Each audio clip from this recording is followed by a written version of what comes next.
সকালে উঠে আগে ব্রাশ করে নিচ্ছি। ব্রাশ করে নেওয়ার পরে আমার ছেলেও আমার সাথে উঠে পড়েছিল, ওকে নিয়ে একটু খেলা করছিলাম।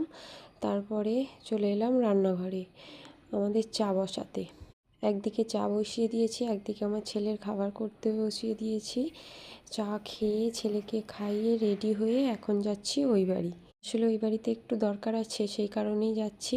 আর তোমাদের দাদাভাই যাচ্ছে কাজে, ও আমাদেরকে নামিয়ে দিয়ে তারপর যাবে ও কাজে, সে কারণে ওর সাথেই আমরাও বেরিয়ে পড়েছি। চলো যাওয়া যাক ওই বাড়ি। রাস্তায় যেতে যেতে আমিও একটু ছোট্ট ছোট্ট করে ক্লিপস নিয়ে নিচ্ছিলাম, যাতে তোমাদের সাথে সব কিছু শেয়ার করতে পারি। সেই কারণে আমি আর আমার ছেলে বাইকের পেছনে বসে দুষ্টুমি করতে করতে যাচ্ছিলাম। ও বলছিল ভালো করে ধরো, ভালো করে ধরো।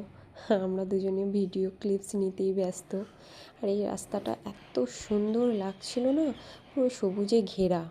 আবার মাঝ রাস্তায় জল নেমে গিয়েছিল, সেই কারণে একবার দাঁড়িয়ে গিয়েছিলাম, দিয়ে আবার যাচ্ছি ওই বাড়ি।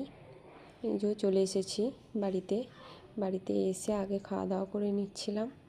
আর তোমাদের দাদাভাইও একটু হালকা করে টিফিন করে ও চলে গেল কাজে। আর সবাই বসে গল্প